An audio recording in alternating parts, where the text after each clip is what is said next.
Igitondo cyiza kuri wowe wakoze subscribe nawe utarakoze subscribe, iki nicyo gihe ngo tujye tubana mu biganiro byiza cyane.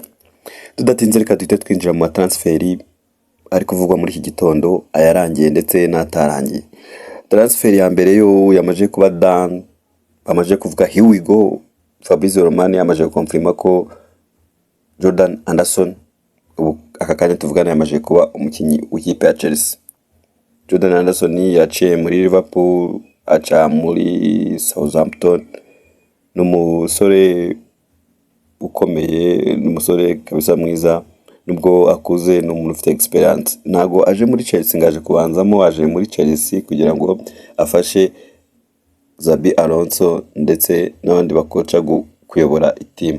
Buriya muri football hari ibintu tujya tubona, ari behind the scene tujya tubona, hari abakinnyi bari mu ikipe baragira ngo batange umwuka mwiza muri dressing room. Nicyo Xabi Alonso uri kubona azaniye Jordan Anderson, kuko yagerageje kuzana Granit Xhaka, babanye muri Leverkusen bagatwarana igikombe cya shampiyona badatsinzwe umukino n'umwe, ariko Granit Xhaka Sunderland yanga kumutanga. Sunderland yavuga ati niyo mwashyiraho miliyoni 100 ntabwo twebwe dushobora kurekura Granit Xhaka. Babonye ko iyo deal yanze, baravuga ati none reka tujye muri Southampton dukomanga iyo turebe koko niba dushobora kumuzana, kuko yaramaje kuba free agent. Nubwo afite imyaka 36 ariko ntago byabujije Chelsea kumusinyisha, ivuga ati uyu tuzahita tumukoresha muri dressing room yacu. Sinzi nimba mwaramubonye mu gikombe cy'isi Thomas Tuchel nawe yamuhamagaye kugira ngo aze kumufasha muri dressing room. Yabiburaga abakinnyi akabereka ko bagomba guhagarara, akabereka buri kimwe cyose. Uriya nawe aba ari umutoza ariko akaba ari umukinnyi. Bijya bibaho cyane muri football, turabizi kuko hari abakinnyi bakuru baba bari mu ikipe kugira ngo bayobore abandi, atari icy'ingenzi atari ugukina ariko kugira ngo bayobore abandi. Indi transfer iri kuvugwa ishobora kuba very soon, ni transfer y'uyu mwana wo muri Maroc. Uyu mwana bita Ayoub Boadi, very soon ashobora kuba ari mu ikipe ya Man City yamaje kubona ko Rodri ari buze gusohoka uko byagenda kose. Rodri akaza kwerekeza muri Real Madrid, nkuko turi kubibona ibiganiro bigeze hagati biri kuba hagati ya Rodri na Real Madrid.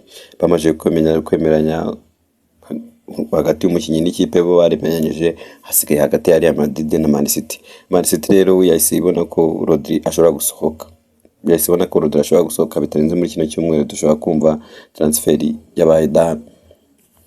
Indi transferi kuvugwa ni Danny Welbeck. Muramuzi yaciye muri Arsenal aca muri Manchester United, ubu yabarizwaga muri Brighton. Aka kandi tuvugana Danny Welbeck ni umukinnyi wa Chelsea.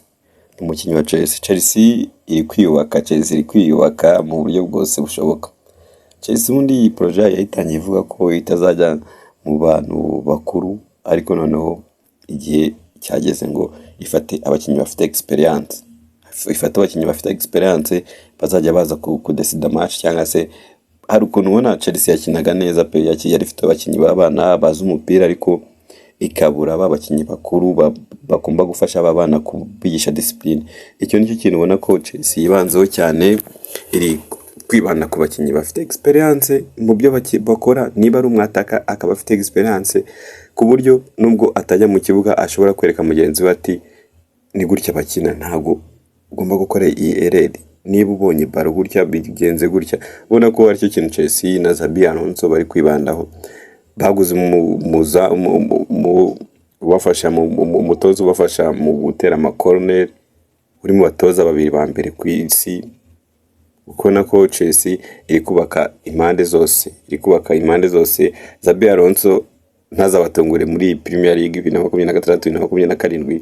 Chelsea itwaye Premier League idatsinzwe umukino n'umwe.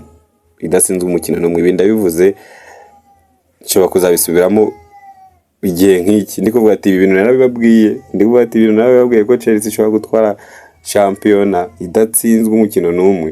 Ibi bintu Xabi Alonso ari kubaka, uri kubona ko Chelsea yamuhaye icyizere, aramubwira ati wowe kora ibintu uko ubishaka, natwe turagerageza kugusapotinga mu buryo bwose bushoboka. Indi transfer iri kuvugwa ariko twayobewe ngo ni iki kijya mbere, ni transfer ya Yan Diomande. Yan Diomande ni umusore wa Leipzig, ariko yifuzwaga n'amakipe abiri harimo Real Madrid ndetse na Paris Saint-Germain. Byari byavuze ko diro iri kugenda irangira iri ku musozo hagati ya Real Madrid, ariko